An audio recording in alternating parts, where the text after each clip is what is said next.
नमस्कार बच्चों, मैं ऋचा सिंह, प्रधानाचार्य राजकीय हाई स्कूल बघौली, आप सभी का गृह विज्ञान की इस कक्षा में एक बार फिर से बहुत बहुत स्वागत करती हूँ।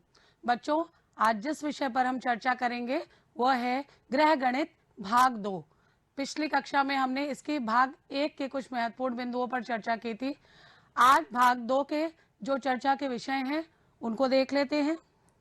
आज जिन बिंदुओं पर हम चर्चा करेंगे वो है दशमलव संख्याओं का जोड़ना, दशमलव संख्याओं को घटाना, दशमलव संख्याओं को गुणा करना और दशमलव संख्याओं में भाग करना, यानी कि addition, subtraction, multiplication and division of decimals.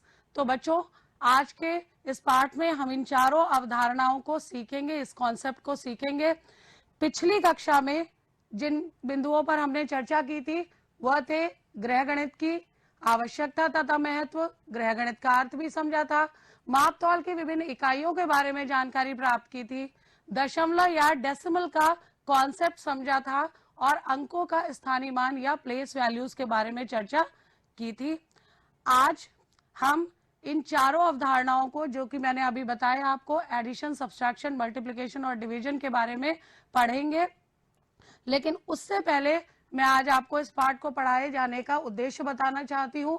आज के इस पाठ को पढ़ने के बाद आप दशमलव संख्या में संक्रियाएं कर पाएंगे और दैनिक जीवन में इन संक्रियाओं का उपयोग कर पाएंगे। दशमलव संख्या में संक्रियाएं कर पाना माने कि आप एडिशन, सब्सट्रैक्शन, मल्टीप्लिकेशन और डिवीजन को अच्छे से कर पाएंगे और अपने व्यवहारिक जीवन में, दैनिक जीवन में जहां कहीं भी आपको इसकी जरूरत होगी आप इनका उपयोग कर पाएंगे। तो चलिए अब हम आज का पाठ आरंभ करते हैं और एक एक करके अपनी चारों अवधारणाओं को लेते हैं। सबसे पहली अवधारणा या कॉन्सेप्ट है दशमलव का जोड़। दशमलव का जोड़ सीखेंगे आज। दशमलव का जोड़ शुरू करने से पहले कुछ बिंदु है ध्यान रखने योग्य, उनको देख लेते हैं। दशमलव का जोड़ शुरू करने से पहले हम देख लेते हैं कि हमें करना क्या है। सबसे पहले अंकों और संख्याओं को दूर दूर स्पष्ट लिखना है। जो भी अंक है संख्या में उसको दूर और स्पष्ट लिखना है। इस प्रकार लिखना है कि उनके दशमलव बिंदु एक दूसरे के ठीक नीचे रहे। संख्याओं को उनके स्थानीय मान के अनुसार ही लिखना है और संख्या के दाहिनी ओर यदि कोई स्थान खाली रह जाता है तो इसमें 0 अंकित कर दे और आप इनको आप सामान्य संख्याओं की तरह से जोड़ दें। तो बच्चों, आइए पहले उदाहरण के साथ इसको समझते हैं। बच्चों, ये पहला सवाल हमारा है, सरल कीजिए 4.95 प्लस 2.34। इसको हम जोड़ के देखते हैं। अपने एक एक स्टेप को फॉलो करते जाएंगे कि हमें करना क्या है, ठीक है, और उसी हिसाब से हम इसको जोड़ करते जाएंगे। अब सबसे पहले मैंने आपको क्या कहा था कि अंकों को स्पष्ट लिखिए, थोड़ा दूर दूर लिखिए। 4.95 और अंकों को उनके स्थानीय मान के अनुसार लिखिए, यानी इकाई अंक के नीचे आपको इकाई अंक लिखना है, दशमलव बिंदु को दशमलव बिंदु के नीचे लगाना है और 10वें भाग को 10वें भाग के नीचे और 100वें भाग को 100वें भाग के नीचे। बच्चों, मैंने आपको पहले भी बताया था कि अंकों के स्थानीय मान का बहुत महत्व होता है जोड़ने घटाने में या इन गणितीय अवधारणाओं में। यदि हम अंकों के स्थानीय मान का ध्यान नहीं रखेंगे तो ऐसी स्थिति में क्या होगा, हमारा सवाल का हल जो है वो गलत हो जाएगा। और अगर हम स्थानीय मान देखेंगे तो हमारा डेसिमल अपने आप ही एक दूसरे के नीचे लग जाएगा। अब हम इसको साधारण जोड़ की भांति जोड़ देंगे। 5 और 4 9, 9 और 3 12, हासिल 2, हासिल 1, 4 2 6 और 1 7 और दशमलव के नीचे दशमलव। तो आपने देखा कि कितनी आसानी से हमने इस जोड़ को कर लिया कि साधारण संख्याओं की तरह ही इनको जोड़ना है। बस अंकों को साफ दूर स्पष्ट लिखना है, एक दूसरे के नीचे उनके स्थानीय मान के अनुसार संख्याएं लिखनी है। यहाँ पर एक बात और है बच्चों, मैं बताना चाहती हूँ कि आप एडिशन में सीरियल कोई भी हो, ऑर्डर कोई भी हो नंबर का, या इसको पहले रखिए या इसको पहले रखिए, इससे आपके हल में कोई फर्क नहीं पड़ेगा। अब हम एक दूसरे उदाहरण से भी इसको समझने की कोशिश करते हैं। ये एक इबारती सवाल या स्टोरी सम है। स्टोरी सम ही बच्चों ज्यादातर आपके एग्जाम में आते हैं और इनको आपको जानना बहुत जरूरी है। तो यहाँ पे और सबसे बड़ी बात यह है कि यहाँ तो आपको मालूम है कि आप जोड़ रहे हैं, लेकिन एग्जाम में आपको नहीं मालूम होगा कि आप जोड़ रहे हैं। तो ऐसी स्थिति में आपको सवाल में पता लगाना पड़ेगा कि आपको जोड़ना है, घटाना है, गुणा करना है या भाग करना है। कैसे करना है देख लेते हैं। एक महिला ने 5.5 किलोग्राम आटा, 0.75 किलोग्राम दाल, 0.5 किलोग्राम चावल तथा 0.45 किलोग्राम बेसन खरीदा। बताइए महिला ने कुल कितने किलोग्राम सामान खरीदा। अब यहाँ पे एक बात ध्यान रखिए कि कुल कितने किलोग्राम, तो जहां कुल आ जाता है या टोटल पूछा जाता है तो वहां पे हम जोड़ करते हैं, यानी कि उसका सम करते हैं। तो आप यहाँ पे पता लगा सकते हैं, क्योंकि कुल कितना सामान खरीदा तो यहाँ को हम क्या करेंगे, यहाँ एडिशन करेंगे। तो अब हमने, क्योंकि विभिन्न मदों में सामान है, तो हमने एक तरफ मद लिख लिए हैं और दूसरी तरफ मात्रा या लिख लिया है, मात्रा के आगे ही मात्रक लिख लिए हैं ताकि बार बार ना लिखने पड़े। अब फिर से हमें वही अवधारणा लगानी है कि हमें सबसे पहले अंकों को साफ साफ स्पष्ट लिखना है। तो आटा 5.5 किलोग्राम, फिर आपका दाल 0.75, आपको अंकों को उनके स्थानीय मान के अनुसार सेट करना है, दशमलव के नीचे दशमलव। चावल 0.5 और अंत में बेसन 0.45 किलोग्राम, और इसके बाद इन सबको जोड़ देना है। अब मैंने आपको एक चीज और बताई थी कि दशमलव के बाद अगर अंक का स्थान खाली रह जाए तो वहां पे आपको शून्य अंकित कर देना है। जब आप शून्य अंकित कर देंगे तो क्या हो जाएगा, आप आसानी से जोड़ पाएंगे। तो अब हम इसको जोड़ लेते हैं, साधारण संख्याओं की तरह से जोड़िए। 5 और 5 10, 0 हासिल 1, 5 और 1 6, 7 13, 13 5 18, 19 20 21, 22 का 2 2, 5 और 2 7, और दशमलव के नीचे दशमलव। तो देखिए कितनी आसानी के साथ आपने अपनी पहली अवधारणा सीख ली और कितनी आसानी के साथ आपने दशमलव का जोड़ सीख लिया। तो दशमलव का जोड़ बहुत आसान है, बस आपको ध्यान क्या रखना है, आपको ध्यान इतना ही रखना है कि आपको ये नियम फॉलो करने हैं। अब हम दशमलव संख्याओं को घटाना सीखेंगे। दशमलव संख्याओं को घटाना भी उतना ही आसान है, बस आपको क्या ध्यान रखना है, सिर्फ यहाँ एक मेन बात जो ध्यान रखनी है, सदैव बड़ी संख्या के नीचे छोटी संख्या लिखनी चाहिए। यहाँ बाकी सब कुछ दशमलव के जोड़ की तरह ही है, केवल ध्यान कितना रखना है कि ऊपर बड़ी संख्या लिखनी है और नीचे छोटी संख्या लिखनी है। आइए इसको भी देख लेते हैं।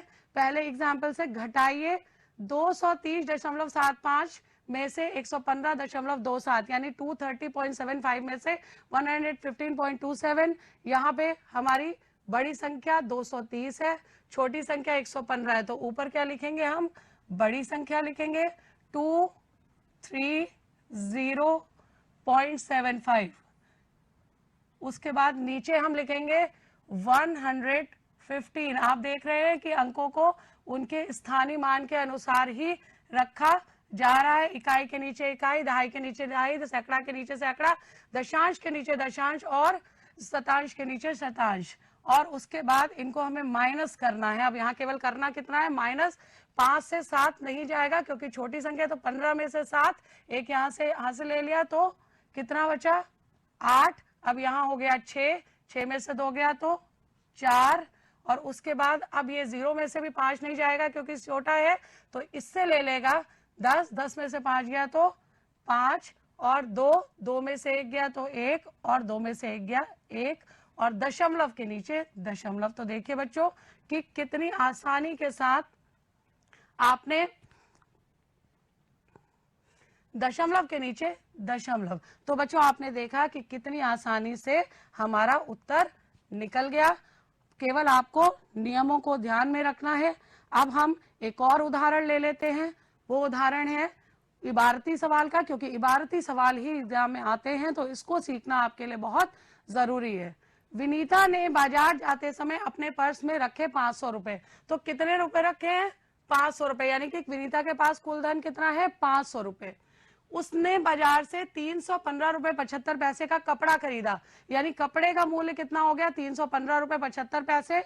तो शेष धनराशि, अब बच्चे यहां पूछा गया शेष कितना, तो जहां शेष पूछा जाएगा, बैलेंस पूछा जाएगा, तो वहां पे आपको क्या करना है, वहां पे आपको घटाना है। तो कैसे घटाना है, फिर वैसे ही आपको अंकों को साफ स्पष्ट रखना है। बड़ी संख्या को हमने ऊपर रख लिया और छोटी संख्या को नीचे, 315 रुपए 75 पैसे। अब हम माइनस करेंगे,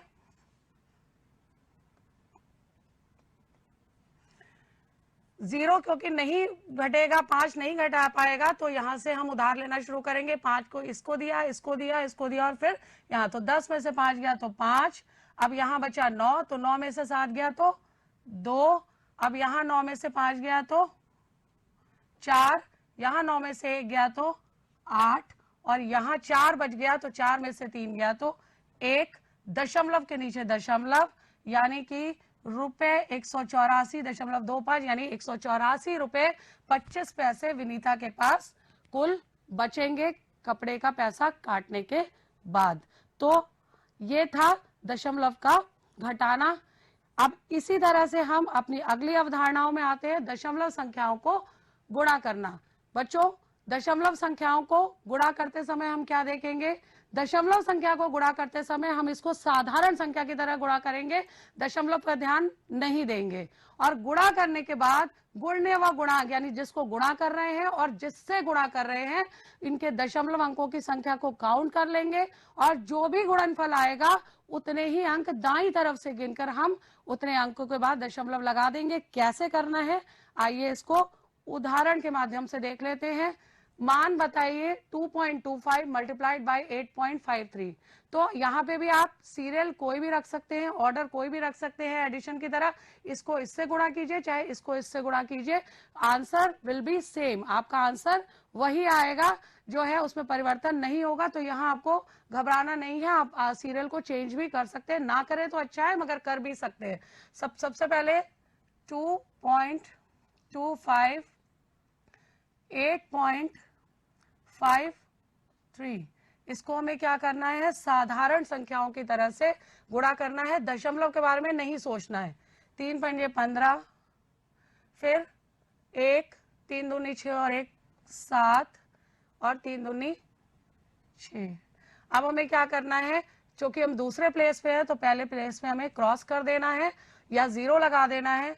5 पंजे 25 का 5, 2, 5 दूनी 10, 2 12 का 2, और 1, 5 10 और 11।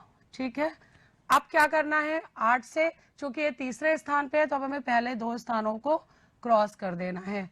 8 पंजे 40 का 0, 4, 8 दूनी 16, 4 20 का 0, 2, 8 दूनी 16 और 18। तो अब यहाँ पे हमें जोड़ना है 5, 7 5 12 का 2, 6 2 8 और 1 9, 1 9 1, यानी यहाँ पे हमारा कितना आया, 1 9 1 9 2 5, ये संख्या आ गई हमारी। और अब हमें दशमलव लगाना है, तो दशमलव लगाने के लिए हम क्या करेंगे, दशमलव लगाने के लिए हम 1 2, दशमलव के बाद कितने प्लेस तक है अंक, 1 2, और यहाँ भी दशमलव के बाद 2 प्लेसेस तक अंक है, तो ये 2 प्लेस और ये 2 प्लेस गिन लेंगे, टोटल 4 प्लेसेस है। तो 4 के बाद यहाँ से दाईं तरफ से जो गुणनफल आया हमारा उसको हम गिनेंगे, 1 2 3 4, और यहाँ लगा देंगे। तो यहाँ कहीं पे आपका जो है, यहाँ पे आपका ये 4 अंक 1 2 3 4 आप गिन लेंगे, तो आपका जो उत्तर आएगा वो क्या आएगा, 19.1925, यानी ये आपका आंसर होगा 19.1925। तो बच्चों देखिए कितनी आसानी के साथ आपने गुणा कर लिया है। एक और इबारती सवाल के साथ हम इसको समझने की कोशिश करते हैं, स्टोरीज हम देखते हैं। एक पुस्तक का मूल्य रुपए 25.20, यानी 25 रुपए 20 पैसे है, तो ऐसी 5 पुस्तकों का मूल्य बताइए।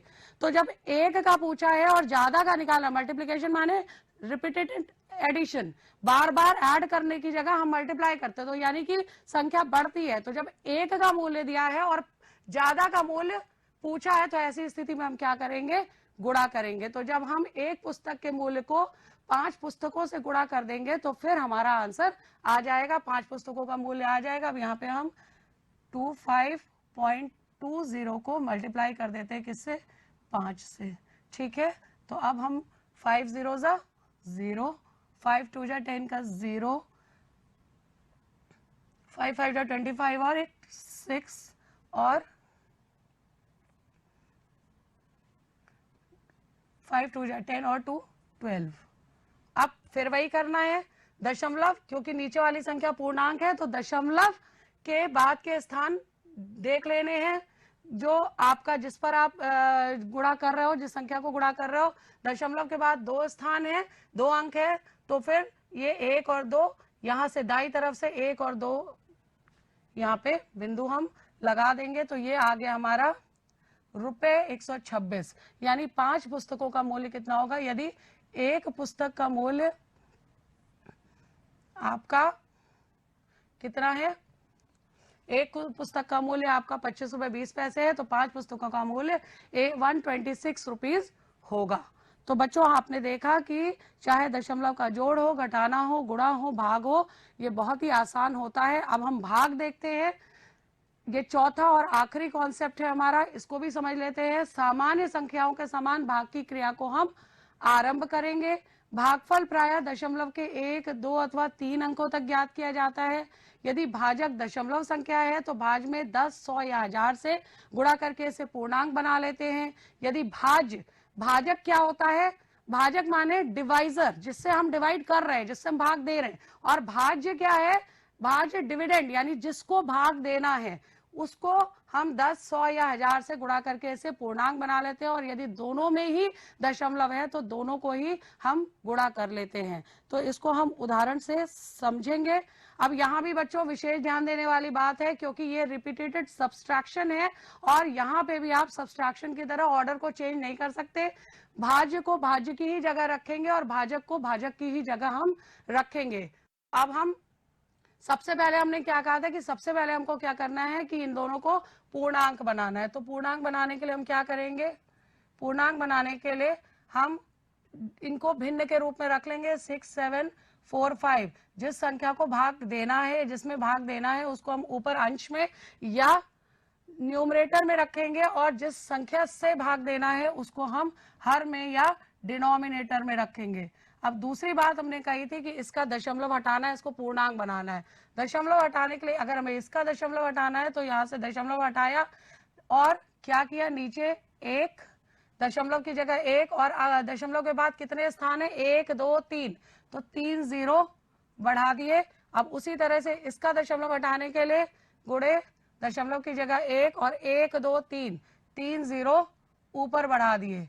तो अब जो है ये कट गया, 1000 से 1000 विभाजित हो गया और अब बचा क्या हमारे पास, जो संख्या बची 6, 7, 4, 5 अपॉन, क्योंकि 0005 है तो ये 5 हो जाएगी। ये पूर्णांक संख्या, आप देखिए कितने आसानी से इसमें भाग हो जाएगा।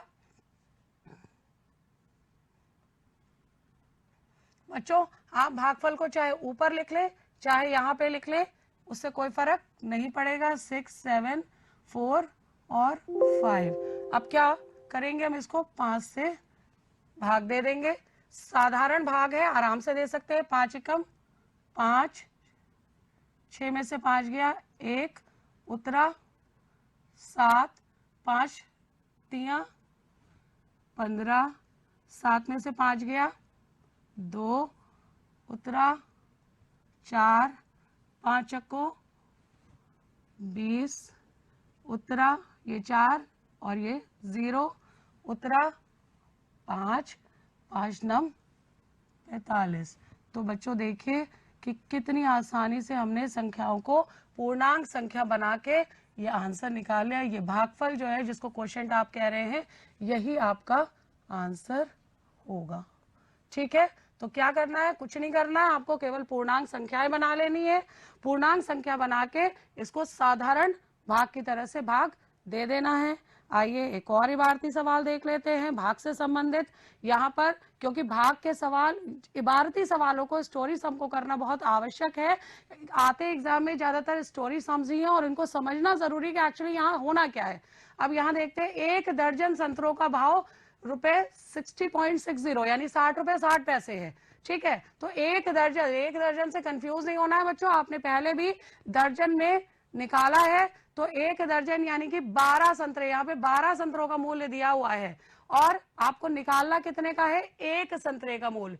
तो यहाँ पे 1 दर्जन से कंफ्यूज नहीं होना है। 1 दर्जन माने 12 संतरे, 12 संतरों का मूल्य अगर 60 रुपए 60 पैसा है तो 1 संतरा, तो आपको मालूम है डिवाइड माने होता है रिपीटेड सब्ट्रैक्शन यानी घटाना, कम करना। तो जब ज्यादा का मूल्य दिया हो और कम का निकालना हो यानी 1 का निकालना है तो हम क्या करेंगे, भाग देंगे। तो 1 संतरे का मूल्य निकालने के लिए हम भाग देंगे। यहां मैं आपको सीधे भाग देना सिखाऊंगी। तो हम 60 रुपए 60 पैसे को किससे भाग देंगे, 12। यदि आप कुल मूल्य को कितने कुल संतरों से भाग दे देंगे तो 1 संतरे का मूल्य आ जाएगा। तो 12 पंजे 60, 12 5 जा 60 होता है, आपको मालूम है, टेबल आपको आती होगी। अब यहाँ पे 0 और 0 माइनस हो गया ये। फिर अब पॉइंट, क्योंकि दशमलव लगा है तो अब नई संख्या उतारने से पहले हमें ऊपर दशमलव को रखना पड़ेगा और तभी अब हम यहाँ पे संख्या को उतार पाएंगे। उतारेंगे 6 को, लेकिन हम देख रहे हैं क्योंकि 6 छोटी संख्या है, 12 से भाग नहीं हो पाएगा। 12 से भाग होने के लिए या तो यहाँ पे 12 होना चाहिए या 12 से ज्यादा होना चाहिए। तो अब हम क्या करेंगे, अब हमें अगली संख्या 0 उतारनी पड़ेगी, लेकिन 0 को हम डायरेक्टली नहीं उतार सकते। तो इसके लिए हम क्या करेंगे, पहले ऊपर 0 बढ़ाएंगे और तब हम 0 यहाँ उतार पाएंगे और हम 12 5 जा 60। तो यहाँ पे अब हमने ये, आप क्रॉस भी लगा सकते हैं, 0 भी लगा सकते हैं, जैसे आपको सिखाया गया हो। ठीक है, तो अब यहाँ पे जो हमारा भागफल आया यही हमारा आंसर है। 1 संतरे का मूल्य कितना हो गया, रुपए 5.05 यानी 1 संतरे का मूल्य हो गया 5 रुपए 5 पैसे। तो बच्चों आपने देखा कि कितनी आसानी से आपने दशमलव संख्याओं का एडिशन, सब्सट्रैक्शन, मल्टीप्लिकेशन और डिवीजन कर लिया। बस आपको कुछ नहीं करना है, केवल रूल्स फॉलो करने हैं। तो बच्चों आज हमारी चारों अवधारणाएं यहीं पे समाप्त होती हैं और आपको ये अच्छे से समझ में आई होगी। एक बार एक रिकैप करा देती हूँ मैं आपको। आपने क्या क्या सीखा, आपने एडिशन, सब्सट्रैक्शन, मल्टीप्लिकेशन और डिवीजन सीखा। किसका, डेसिमल का।